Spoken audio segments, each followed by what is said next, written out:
Oh, right. I still gotta do this. Okay. So I had my review of Hive Pocket. I did a giveaway for Hive Pocket, and about 670 some odd people commented between YouTube and Reddit and told me what game they're still holding on to for practically no reason or some odd reason, whether it's sentimental or just weird, whether they don't know how to play it and can't figure it out and that's why they still have it, or if they played it with their grandparents or something like that. And I've been reading through all the comments as they've been coming in. I've read every one of them, and they're actually really cool. It's neat to figure out all of these different reasons people have for board games in general. And this was kind of a weird, specific question, but it still shows me why board games are so incredible and why they kind of bring people together. So without further ado, I'm just going to tell you who won, because I don't like stringing you along for views or anything like that, and then I'll go through and read some of the comments that I really like. So basically I created a random number generator that goes up to 672, I think is the exact number of comments. And 103 is the number, which means I gotta go figure out which comment that is. Okay, here's the brand new copy of Hive Pocket. I did not throw this one in a river or off a bridge or anything like that, so it's brand new in shrink. And user Born Storm wins it, like Jason Bourne, but then Storm. Congratulations! His comment was, my best friends and I played Citadels once with a group. Wait. Mini review of Citadels. This is actually one of my favorite games. It was one of the earlier games I got. My copy is beat to death.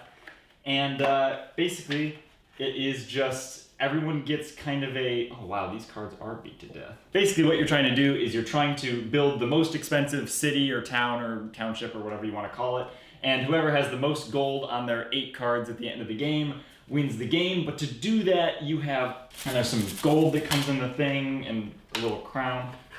But to do that, you have all of these different character cards which go 1 to 8. You shuffle them up, first person takes a random one out, they look at the rest and they choose whichever one they want. Whenever they choose that one, they hand it to the next person. Then when everyone has a card, you go through the numbers one by one, and they can do whatever their action is, whether it's the assassin who can kill a character by just basically making them skip their turn, the thief that can steal gold from another character, the king that gets gold for every gold place that they have. But the kicker with this is that when you are using, like, let's say the assassin or the thief, where you target a character, you have to target the character's name, not a person around the table. So if you say, I want to target the architect, if no one chose the architect, nothing happens. And you also don't know who around the table you're kind of kicking in the butt. So it's a fun game, it's really quick. You can play 2 to 5. You can play 2 to 8 players. I had to look that up because it sounded a little bit big, but it is. You can play with a lot of players. You can play 2 people, and it plays just as good with 2 players as it does with 8 players. Sorry for that interlude. But Bornstorm said, my best friend and I played Citadels once with a group and almost immediately went out with our limited 5th grader funds. This game has been out forever. It's got like 4 editions now, I think, and they all come in different boxes. With our limited 5th grader funds, we went out and bought our own copies. We played it round after round for years, altered it with our own rules, took it camping, just loved the game. We never really played it anymore as we moved on to other games, but we still have many inside jokes revolving around the characters and the memories that I couldn't just bear to get rid of it while cleaning out games recently. Love the channel. I was planning on getting Hive Pocket anyway because of your review. Well, guess what? You don't have to spend whatever, 30 bucks or so on it because I'm gonna send you one. So I will send you a DM or contact me and I'll get this sent out to you. Congratulations. Sorry for everyone else that didn't win. I'll do more of these in the future because I like sending games to people. It's kind of fun, like a little Santa Claus. So I was actually just stalking Bornstorm on his Reddit page because I have to DM him, and it looks like he's a big backpacker and goes to a lot of national parks. So as an additional requirement for me sending this to you, you need to send me a picture of it in the mud somewhere in a national park. All right? Deal. Have fun with it. Stick it in your backpack. Stays in mine. The only reason it's out is because I pulled it out of my backpack. On another note, I'm going to go through some of the other comments that I like. And while I was actually looking through to find ones that I really thought were interesting or just that I connected with, I started seeing a lot of similarities in some of the comments or repeating patterns, one of which is Catan. A lot of people had Catan as their first game, and that was kind of their intro, and so they keep it around even though a lot of people said they do not play it anymore. I actually can control F and found 31 people said Catan in like the first large amount of comments. Another one that I saw a lot, Munchkin. A lot of people didn't want to get rid of that one. I actually sold mine like 2 weeks ago. I moved back to New York City, which is where I am now, and I brought some of my very large games, but a lot of the other games I donated or sold, which is kind of weird for me. I normally don't get rid of stuff, but I know games that I really love. Hive is one of them, and those are the games I keep around, so I always have space for new ones. A really big one was Risk, which is interesting because while I was selling games, Risk was not even a question of keeping it because I really liked Risk as a kid.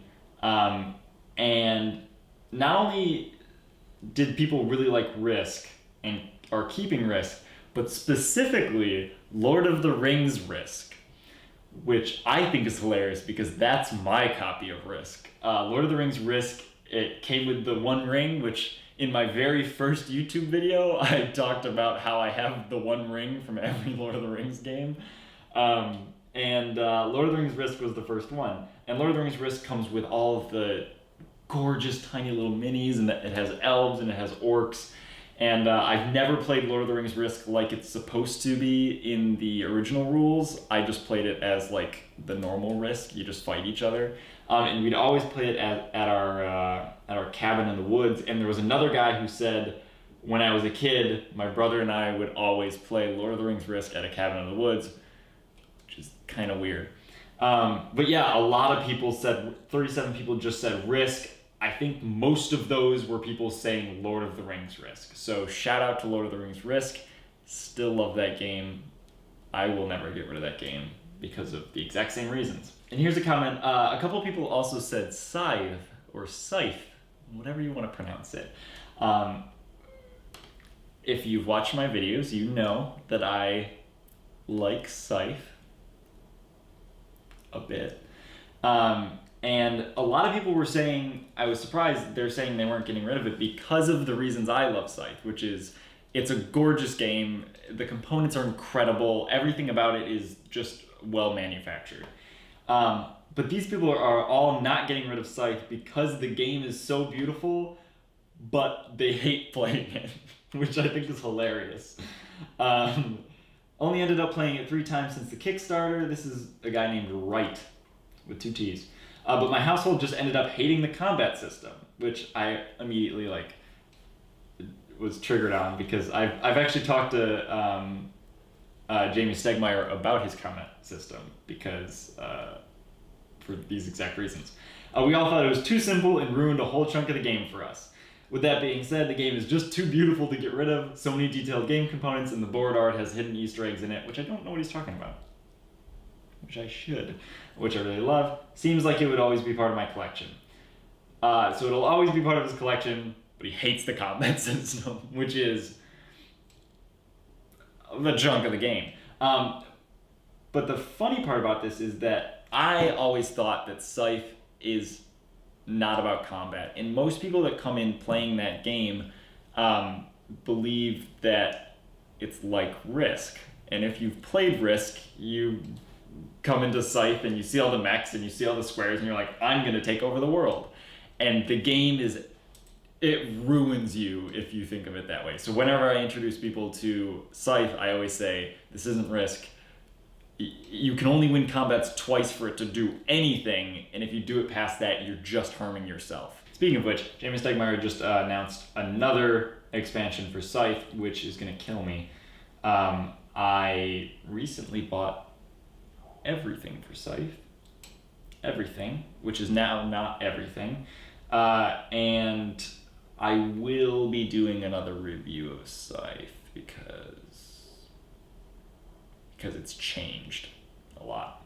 Found it. This was one of my tweets. Just a friendly PSA that you can win a game of Scythe by Jamie Stegmaier without continually attacking and breaking down the engines that other players are creating. Especially new players can lose out on the fun of the game if your only winning strategy is to destroy theirs. And Jamie Stegmaier said, "Wow, did someone do that? We tried to put in safeguards in place, like the limitations on Riverwalk. I also believe the limitation on 2 battles winning, to prevent that from happening in the first third of the game."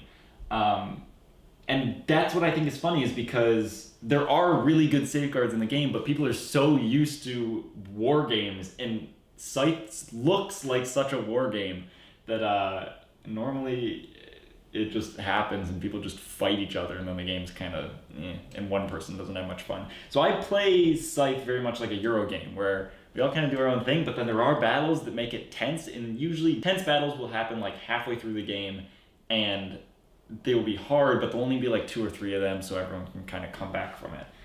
Not everyone likes playing like that, and I understand that, but that's how we play. And a lot of people commented underneath this, it's not a combat-heavy game, it's a Euro game with minimal fighting, and he said that it's too simple, and he said that the combat's just too simple. And I understand that. It's just, you put the cards in the things, and whoever has more wins. I love that, because tense fighting just degrades my soul. So other people said Animal Upon Animal, because they really like Flick 'em Up, but Animal Upon Animal always stays in their collection. Animal Upon Animal, I have a version of it that's literally this big, and there's big versions of it too, but it's just blocks for kids basically, and there's like a little game based on it. But I love that game, and that game also stays in my collection because they're just cool little, they're little wooden animals, and you stack them on top of each other, and you have to roll to stack them, and if it all falls over, you have to take some pieces or whatever. But it's just an adorable game, and you can play it with literally any age person. Obviously, people that are hardcore gamers aren't going to get an incredible amount of gameplay out of it, but I've played it with my 2-year-old cousin. She loved it, so there. That one sticks around. This guy said Bonanza, because he doesn't like getting rid of things, and it was also his first game in the collection. And once in a long while, it'll end up being played. I also have Bonanza here, because my brother introduced me to the game, and it's unlike any other card game I've played. I've only played it a few times, but it's so weird when you play it that I like it, and it doesn't take up much space, so it's got good theme. Beans. Acoustic Alien said, although I've accumulated expansions over the years, I'd say the base copy of Smash Up from my freshman year of college. It's a game that me and my husband played together all the time when we first started dating. Now we don't play it as much because we get too competitive, but it still sits on the shelf. Games in college, a lot of people also said. A lot of people had board games their first year of college, and those are the ones that they kept. I also started buying board games my first year of college. I had Munchkin, I had Carcassonne. I never owned Catan, and I still don't. I had Flux, and Ticket to Ride.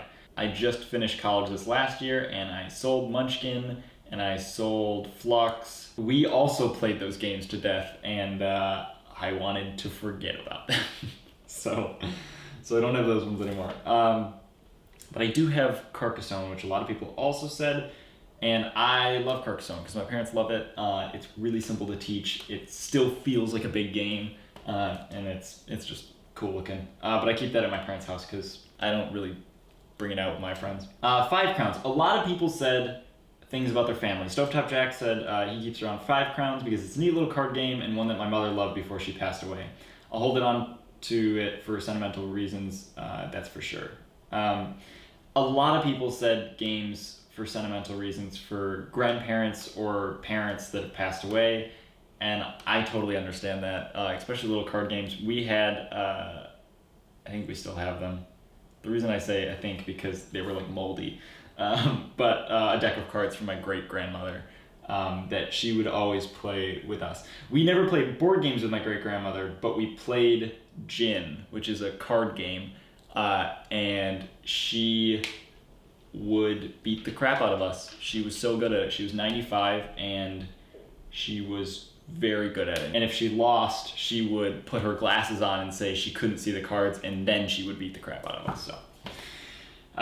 So Gin is the game that I played, but I can use any deck of cards for that. This guy said, I remember your Hive review. Good, it wasn't that long ago. I can't see the game now and not think about the part when you almost lost a piece when it falls through the crack in the bridge. Guess what? If you've watched this far into the video, I'm gonna give you a secret. I filled the bag with rocks and dumped the rocks out because while I love making gamers cringe, I also cringe sometimes. So if you go back and watch that, if you go frame by frame, you'll see that when I dump out the bag, it's all rocks, and then I switch I bring the camera down into the river and then shot upwards and drop the rocks in. Don't tell anyone that hasn't watched this video that, because then it'll ruin all of my videos. I did throw the pieces in the river though, and we were playing about 2 weeks after that, and I asked my friend to count out the pieces because I realized I had never counted them after I did that. And she was like, oh yeah, there's 13, and I had 14, and I almost blew a gasket, but she counted wrong. I did find all the pieces, thank goodness. And he also said the game he holds on to is Pente, which I've never played. And it was his grandpa's game. He's still alive and kicking, that's good. But it holds sentimental value for me, plus the board looks really nice.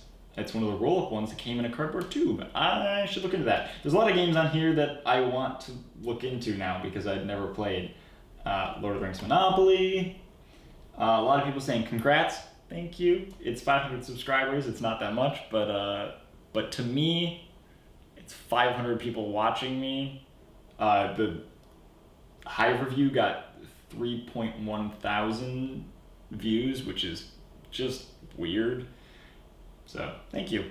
Earliest board game I remember playing is backgammon. I haven't played backgammon. I found an old board in my grandma's closet, grandparents again, and asked my dad what it was, so he showed me how to play. He used to play all the time. The same board is quite run down. However, this year for Christmas, I'm taking the challenge of refinishing the original set and giving it to him as a Christmas gift. Backwards salad, that's a great idea. Board games, especially old ones that are wood and have nice pieces and stuff, they could literally last forever. And I am a huge proponent of doing recycling in the way of like just refurbishing stuff that is nice wooden components or metal components or whatever, and giving it some new life. And that goes for everything. Mechs vs. Minions. That's the first time I heard that one come up. Can never get the group together to play this as one, but it's just too good to get rid of it. Components and production value are amazing. That was one of the games that the people that make League of Legends made, and it made a big splash, and I haven't heard much about it lately. Another one that a few people said is Gloomhaven, because obviously Gloomhaven being the epic that it is, I still have not played it because it's $300. Well, it was $300. It's probably cheaper than that now. When I was working at the game store, it was up there. And a lot of people bought it because they were like, it's got a limited run, and of course now they're just printing it. So a lot of people just own it and don't have a group to play it with because it's like asking people to join in on a trip to Mordor. It's a crazy, in-depth game. Ojuloscos 21. I don't know how to say that. Tales of Arabian Nights. I moved out of the country and no longer have a solid gaming group. I'm lucky if I play it once a year, but each time I play, something memorable always happens. This game is actually on my list. It's a weird one. It's very much a storytelling game, which I'm really into. Kind of like the Sherlock Holmes games. I have 2 of those, which I made a review on, and I really love those games. And it's also like Dragonholt, Legacy of Dragonholt. The problem I have with those games is I love them to death, but no one will play them with me.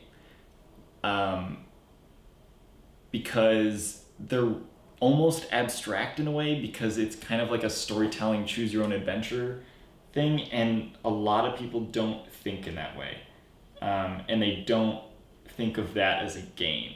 I'm totally okay to sit down, drink some tea, and just talk to each other about what's happening in the game and like try to decipher things.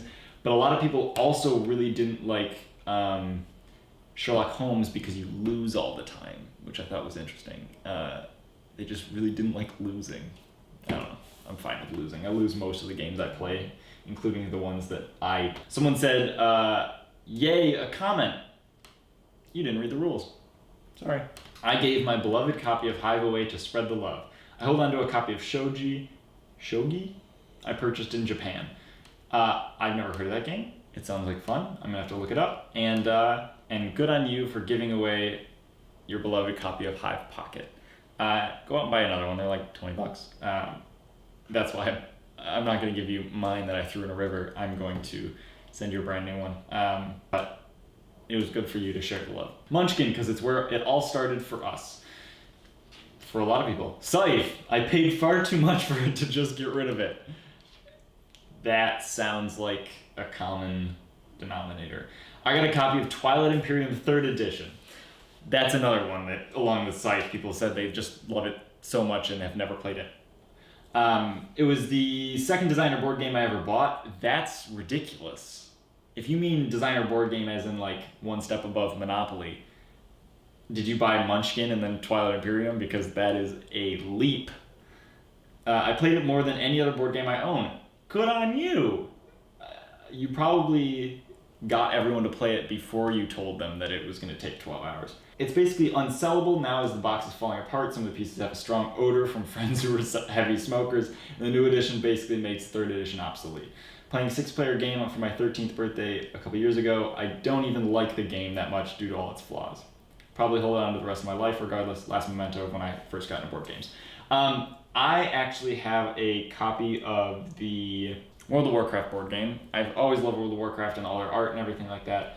And the World of Warcraft board game is no exception. The art for it's ridiculous. The boards are incredible. They open up like this big and they have like the entire landmass and everything. I got it on like a Craigslist type deal, and it has none of the miniatures in it, but I got it for free. And so what I've done, which maybe you will want to if you have no space for that giant decaying box of Twilight Imperium, is basically I took the maps and I put them in big frames and mounted them, and including the cover of the box, literally every corner was completely torn off and it was just like a flat sheet. And so I put that in a big frame too. And so now it's kind of still with me, but I don't have to just lug a big box around and just put it on the floor or something and let it collect dust. It still is beautiful on my wall. Oh, this comment I actually really thought was interesting. I have kept a copy of what my fellow deployed soldiers called Iraq Monopoly that we made while deployed there in 2003. We obviously didn't take any board games with us due to space limitation and could only play so many card games. One evening we began joking about making some games that we love to play back home, and Monopoly seemed to be a common idea, so we thought it was easy enough. The board came from an MRE box, a meal ready to eat. They're those like dense meals. For money we used the Iraqi dinar, I think that's how you say it, since it was in abundance anyway and worthless other than a souvenir. Player pieces came from random objects such as Tabasco sauce lids, empty ammo shells, etc. And of course we changed the locations on the board to relevant locations in Iraq or other army-themed nonsense. This is just a really good example of like board games bringing people together, and they're really simple. You don't need much to play something like this, and I thought that one was really interesting. So I am going to leave it there. There's a lot of other good comments. I implore you to go read a whole bunch of the ones on YouTube and a bunch of the ones on Reddit, because it's interesting. It kind of makes you feel happy for the hobby and to see how these games that really aren't even being played are still impacting people, and because they either loved them so much before and now they have sentimental value or something like that. So thanks so much for watching. Thanks for enjoying my Hive content, and Jason Bourne, or whatever your name is, I will send this out to you. Yeah. Go play some games, play some ones that you told me on here you haven't played in forever. If it was your grandfather's, if it was your grandmother's, or if it was your best friends from college, just break it out and play with whoever's near you and just kind of enjoy what you used to enjoy about it. And if it's Lord of the Rings Risk, the Emmen Mule is one of the best locations. I'm lying, it's a terrible place. But the Wold has the best name, so definitely go for that place. Just enjoy the hobby. You ever go on?